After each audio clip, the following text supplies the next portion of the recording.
안녕하세요 여러분, 반갑습니다. 성경 통독 6번째 시간에 오신 여러분들을 진심으로 환영합니다. 여러분 한 주간 성경 잘 읽으셨습니까? 이제 우리가 얼마 남지 않았습니다. 구약 읽기가 거의 다 끝났을 거라고 생각이 되고요. 이제 이번 주부터는 신약으로 넘어갈 텐데 여러분 포기하지 마시기 바랍니다. 끝까지 함께 할 수 있기를 간절히 소원합니다. 우리가 오늘은 신구약 중간기 그리고 복음시대와 교회시대에 대한 내용을 한번 살펴보는 시간을 가져보도록 하겠습니다. 하나님의 언약이 신약시대로 넘어오는 이 시점에서도 어떻게 흘러가고 있는지 우리가 오늘 함께 나눈 내용을 통하여서 발견할 수 있는 은혜가 있기를 간절히 바랍니다. 여러분들 교재 30페이지에 있는 스토리라인을 한번 살펴보도록 하겠습니다. 포로 귀환 후 침묵기, 신구약 중간기라고 불리는 400년의 시간이 있었습니다. 이 시간이 침묵기라고 불렸던 이유는 권위 있는 선지자가 등장하지 않았기 때문입니다. 400년이란 침묵의 시간이 끝나고 마침내 세례 요한과 예수님이 등장했습니다. 세례 요한은 이스라엘 백성을 향해 회개의 세례를 받으라고 촉구했고 육신을 입고 세상에 오신 하나님의 아들 예수 그리스도는 3년 동안 사역하면서 하나님이 어떤 분인지 보이셨고 또 하나님 나라의 길을 가르치셨어요.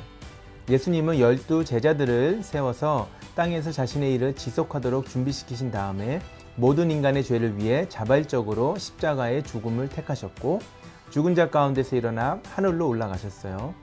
이후에 제자들은 오순절 성령 강림 사건을 체험하여 성령의 능력을 힘입었죠. 그리고 그들은 주로 유대인들을 대상으로 예수님의 구원에 관한 좋은 소식을 전했다라는 것을 성경에서 우리가 발견할 수 있을 것입니다. 자, 그래서 우리가 이번 주부터는 이제 구약 시대를 지나서 신구약 중간기라 말할 수 있는 침묵기가 있었습니다. 그 시간 가운데 권위 있는 선지자가 등장하지 않았던 시간이었습니다. 그 시간이 지나고 세례 요한과 또 예수님의 등장을 통해서 이제 우리가 신약 시대로 넘어오는 그러한 장면을 함께 살펴보기를 원하는 것입니다. 자, 우리가 함께 개요를 살펴보도록 하겠습니다. 여러분들 교재에 보시면 이러한 그림이 하나 있죠. 말라기서와 마태복음 사이에 400년의 침묵기가 있었다라는 것입니다. 여기서 궁금한 것은 과연 400년 동안 하나님께서는 아무 일도 하시지 않은 것인가 라는 질문이 생길 수 있죠. 400년이라는 시간 동안에 많은 왕국들이 지나갔어요. 특별히 우리가 집중해서 보기 원하는 것은 아수르 제국, 그리고 바벨론 제국, 그리고 페르시아 제국 뒤에 이어지는 그리스 제국과 로마 제국의 이야기를 우리가 한번 집중해서 살펴볼 수 있기를 바랍니다. 자, 신구약 중간기를 보게 되면 신구약 중간기 400년 동안에 가장 중요한 인물은 어쩌면 알렉산더 대왕이라고 이야기할 수가 있습니다.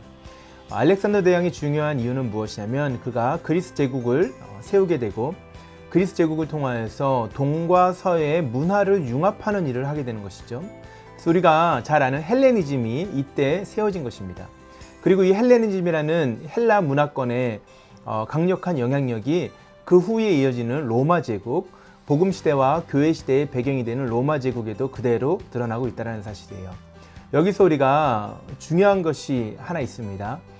동서문화를 융합하게 되는 알렉산더 대왕의 그 업적 가운데 헬라어가 보급되었다는 사실이에요. 그리고 로마 시대의 대부분의 나라들이 헬라어를 사용했다는 것입니다. 언어의 통일이 일어났다는 것이에요. 이것이 복음시대와 교회시대로 지나가게 되면서 이 동서 문화의 융합과 헬라어 보급을 통한 언어의 통일이 복음이 전해지는 데 있어서 매우 주요한 역할을 감당했다는 사실을 우리가 역사 가운데 발견할 수 있다는 것입니다. 자, 여러분 우리가 여기서 알 수 있는 것이 무엇입니까? 하나님께서 신구약 중간기라고 말할 수 있는 그 침묵의 시간 가운데 하나님께서 아무 일도 안 하신 것이 아니라 보이지 않는 곳에서 하나님의 역사를 써가고 계셨다는 사실이에요. 그리스와 로마 제국은 어쩌면 하나님과는 아무런 상관이 없어 보이는 그러한 나라죠. 그러나 그 두 나라가 있었기 때문에 후에 복음 시대와 교회 시대에서 하나님의 복음이 빠른 속도로 전파될 수 있었다는 것입니다. 그리스 제국이 동서의 문화를 통일하고 언어를 통일했고 또 로마 제국이 가는 곳마다 길을 깔았기 때문에 복음이 거침없이 하나의 언어권, 하나의 문화권 안에서 그리고 그 펼쳐진 길을 통하여서 땅끝까지 이르는데 가속도가 붙을 수 있었다는 사실을 우리는 교회 역사 가운데 발견할 수 있다는 것입니다. 이것이 참으로 위대한 하나님의 섭리라고 생각할 수 있겠죠. 하나님은 보이지 않는 곳에서도 여전히 하나님의 뜻을 이루어가고 계시다는 사실을 우리가 꼭 기억할 수 있었으면 좋겠습니다. 자, 그래서 복음시대는 4복음서에 기록이 되어 있죠. 주요 인물은 세례 요한과 예수님이고 주요 사건은 예수님의 탄생 그리고 예수님의 공생애, 예수님의 죽음과 부활이라고 할 수 있을 것입니다. 그리고 이어지는 교회 시대는 사도행전에서 기록이 되고 있는데요. 주요 인물로는 12제자, 그리고 사도 바울, 또 스데반 집사가 있습니다. 주요 사건으로는 오순절 다락방 사건이 있을 수 있고, 그리고 초대교회가 생기기 시작했던 그 생성기에 일어난 이야기들을 살펴볼 수가 있을 것입니다. 자, 여러분, 그래서 우리가 오늘 함께 살펴본 내용에서는 특별히 하나님께서 보이지 않는 시간에도 하나님의 일을 어떻게 해 나가셨는가에 대한 부분을 좀 마음에 담고, 그 모습 가운데 하나님의 언약이 어떻게 예수님의 삶을 통하여 우리에게 제시되고 있는가라는 부분을 살펴보면 좋을 것 같습니다. 언약적 관점을 살펴보기 한번 나눠보도록 하겠습니다. 여러분들 교재 33페이지입니다. 언약적 관점에서 살펴보기. 그리스도가 이루신 영원하신 언약이라고 이야기할 수 있죠. 다윗 왕조는 하나님 나라를 실현하는 데 실패했다라는 사실 우리가 여러 번 살펴보았습니다. 그렇지만 선지자들은 다윗의 집에서 단 한 명의 후손이 다윗의 왕좌에 영원토록 앉을 것이라는 하나님의 약속, 사무엘하 7장에 기록되어 있죠. 이 하나님의 약속을 알고 있었어요. 앞으로 나타날 이 왕은 이스라엘뿐 아니라 전 세계를 통치할 텐데 의로움은 이 왕이 다스려 있는 나라의 특징이 될 것이다 라고 우리가 정리해 볼 수 있는 것입니다. 자, 여러분, 예수 그리스도가 이 땅에 오심을 통하여서 다윗 왕조의 실패에서 끝난 것이 아니라 하나님께서 그것을 회복시키시는 모습을 우리가 다시 한 번 더 확인할 수가 있죠. 선지자들이 끊임없이 예언했던 그 단 한 명의 왕, 단 한 명의 구원자가 바로 예수 그리스도의 등장을 통하여서 인류의 역사 가운데 성취가 됐다라는 것입니다. 그리고 하나님께서는 그 예수님이 오시는 그 시기를 준비하셨다라는 것이에요. 역사적으로 보았을 때에는 이스라엘 민족들이, 이스라엘이라는 그 나라가 완전히 다 망하고 로마 제국의 식민지에 있는 그러한 상황이었지만 하나님께서는 그 시간을 통하여 새로운 소망의 싹 틀 수 있도록 그 시간 가운데 메시아를 보내셨다는 것입니다. 어쩌면 가장 어두웠던 시간 가운데 빛으로 오신 그 예수님, 그 예수님이 우리의 삶 가운데도 우리가 가장 어두운 시간 가운데 빛으로 찾아올 수 있는 그것을 우리가 경험할 수 있기를 바라는 것이죠. 바로 이 언약이라는 것이 예수님을 통하여서 우리 가운데 다시 한 번 더 눈에 보여지게 되었다는 사실을 집중해서 기억할 수 있기를 바랍니다. 그리스도가 이 땅에 오심은 하나님의 언약을 온전히 성취하기 위해서였다. 예레미야 선지자가 바라던 죄가 실제로 용서를 받고 다시 기억되지 않는 그 날이 그리스도를 통하여 도래한 것이다. 구약시대의 제사 제도는 그리스도의 오심과 함께 종결되었다. 우리가 이어서 살펴보기 원하는 것은 교회 시대로 넘어가면서 하나님께서 그 예수 그리스도를 통해 주어진 언약을 누구에게 주신 것입니까? 교회, 저와 여러분에게 그 언약을 주셨다는 사실이에요. 한번 그 부분을 살펴보도록 하겠습니다. 교회에 주어진 언약, 하나님의 언약을 통해 이스라엘 자손에게 주신 원대한 약속들은 오직 진실한 언약의 상속자들, 곧 아브라함의 영적 후손들에게 성취될 것이다. 그러므로 하나님의 백성은 믿음으로 하나님께 반응하고 오로지 하나님의 은혜에만 의지하는 영적 기원을 갖는 신구약 시대의 모든 사람이다. 우리가 여기서 기억해야 되는 교회에 대한 중요한 두 가지가 있습니다. 하나는 교회의 정체성, 그리고 두 번째는 교회의 사명이에요. 교회 시대로 넘어오면서 하나님은 하나님의 나라 또는 하나님의 백성에 대한 정체성을 다시 한 번 더 우리에게 분명하게 설명하시고 계시다라는 것이에요. 아브라함의 육신의 후손이 아니라 아브라함의 영적인 후손된 모든 사람들, 다시 말해서 하나님 안에서 믿음을 가지고 믿음에 반응하여 오직 하나님의 은혜를 의지하며 나오는 모든 사람들, 유대인이나 이방인이나 차별이 없이 믿음 안에서 모든 사람이 하나님의 나라의 백성, 곧 교회가 되었다는 사실을 우리는 교회 시대의 역사를 통하여 발견할 수 있어야 되는 것입니다. 그리고 나아가서 교회에 주신 사명이 이 언약 가운데 있다는 것입니다. 하나님의 약속을 가지고 있는 교회는 하나님 나라의 중심이 된다는 것이에요. 하나님께서는 교회를 통하여 그 언약을 성취하실 것이라는 것을 우리가 기억해야 되는 것입니다. 왜냐하면 교회가 언약의 주가 되시는 예수 그리스도의 몸이 되기 때문에 그렇다라는 것이에요. 교회가 그리스도의 몸이 되기 때문에 세상 속에 교회를 통하여 그리스도가 존재하시는 것이에요. 그래서 이 세상 가운데 다른 것이 아니라 오직 교회만이, 소망 되시는 그리스도를 드러낼 수 있는 유일한 공동체가 된다는 사실을 우리가 기억해야 될 것입니다. 깊은 우물로 한번 들어가 보도록 하겠습니다. 여러분들의 교재 33페이지입니다. 오늘은 두 가지 질문을 한번 던져보기를 바랍니다. 첫 번째는 구약 성경의 믿음에 관한 것인데, 그리스도를 통하여 주어진 새 언약이 더 좋고 새로운 것이라면 옛 언약 아래에 있는 사람들의 믿음은 새 언약 아래에 있는 사람들의 믿음보다 열등한 것이 되는가라는 거예요. 정답은 아니다라는 것이죠. 여러분, 우리가 구약 성경을 읽고 또 이제 신약 성경을 읽게 되는 이 시점에서 우리가 쉽게 혼동하게 되는 것이 있습니다.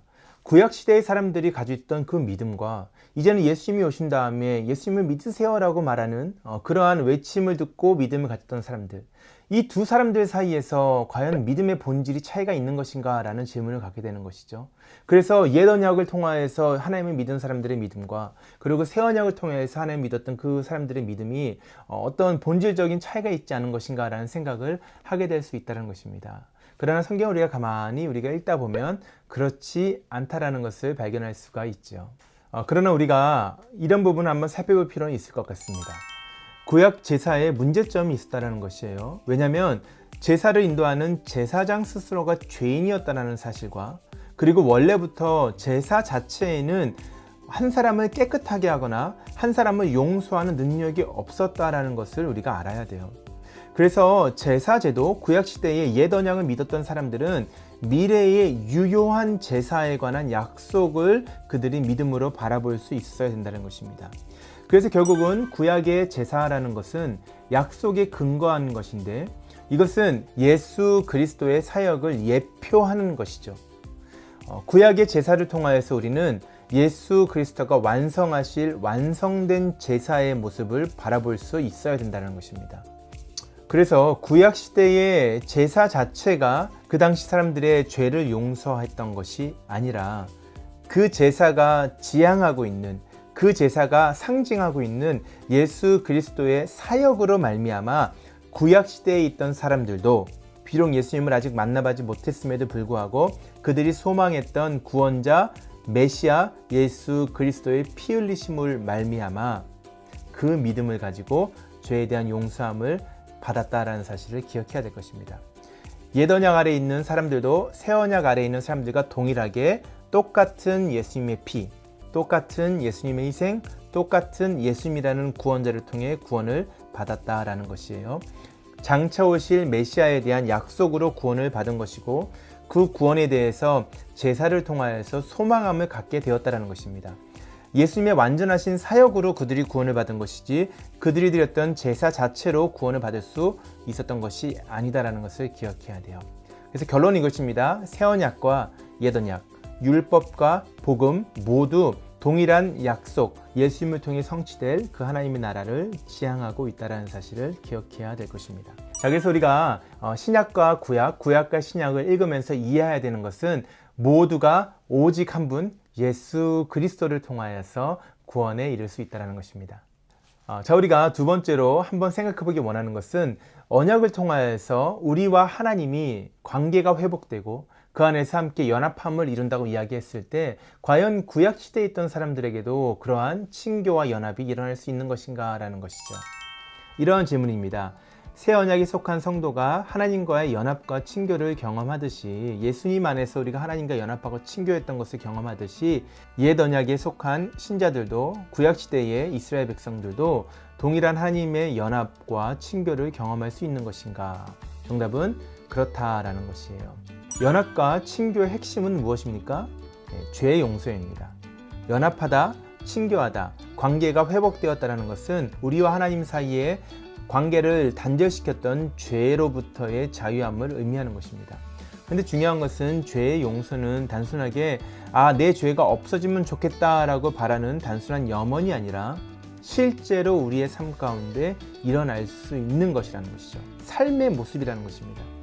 시편 103편 12절에서 이렇게 기록하고 있죠. 동이 서에서 먼 것 같이 우리의 죄가를 우리에게서 멀리 옮기셨으며 라고 어디에 기록되어 있습니까? 구약 성경에 기록되어 있다는 것입니다. 자, 그래서 구약시대의 사람들도 이 죄에 대한 이야기를 다룰 때 결국은 이 죄 때문에 하나님과 연합할 수 없었고 하나님과 친교할 수 없었는데 먼 훗날에 오실 메시아 예수님의 사역을 통하여서 그들의 죄가 용서함 받았다는 사실을 그들이 그들의 삶 가운데 경험했다는 것입니다. 그래서 그들의 삶 가운데도 그들은 하나님과 친교하고 연합할 수 있는 그러한 은혜를 누릴 수 있다는 사실을 기억해야 될 것입니다. 예수님은 구약 성경이 추구하는 목표가 되고 있다는 사실을 우리가 알아야 돼요.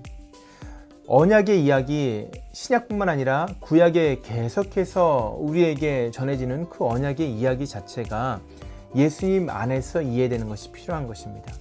우리는 already, 이미와 아직, not yet 이 두 사이에서 늘 살아가고 있는 사람들이에요. 이미 완성된 하나님 나라를 하나님은 우리에게 보여주셨고 그러나 아직 온전하게 우리 삶 가운데 그것을 누리고 있지 못하다는 사실을 늘 성경에서 발견할 수 있어야 된다는 것입니다.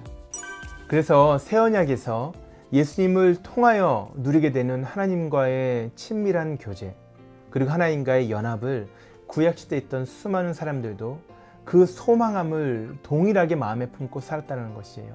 아직 나에게 주어지지 않았지만 이미 내가 그것을 누린 것처럼 삶의 실제 가운데 그 하나님의 은혜를 경험했다는 것입니다. 오늘을 살아가는 우리도 마찬가지예요. 우리는 완전히 완성된 하나님의 나라를 아직은 보지 못했어요. 그러나 하나님께서는 예수님을 통하여서 우리에게 이미 그것을 다 주셨다라고 말씀하신다는 것입니다.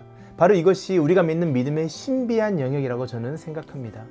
우리의 삶 가운데 우리가 아직 받지 못한 것, 아직 우리가 경험하지 못한 것이 있을 수 있습니다. 그러나 우리가 그것을 믿음으로 오늘 이 자리에서 누리며 살아가는 것, 그것이 언약을 갖고 있는 그 약속을 소망하는 하나님 나라의 백성에게 하나님이 보기 원하셨던 모습이라는 것입니다. 그게 바로 믿음으로 살아가는 우리 삶의 자리인 줄로 믿습니다. 그런 믿음을 가지고 살아갔던 초대교회의 수많은 사람들의 모습 가운데 우리가 다시 한 번 더 한 주간에 우리의 삶을 비춰볼 수 있기를 바랍니다. 성경을 읽어가시면서 그 수많은 사람들이 고난 가운데서 무엇을 의지하며 살았을까를 한번 묵상하시며 성경을 보실 수 있다면 여러분 삶 가운데 큰 도전과 위로와 격려가 있을 줄을 믿습니다. 한 주간 승리하시고 다음 주에 다시 뵙도록 하겠습니다.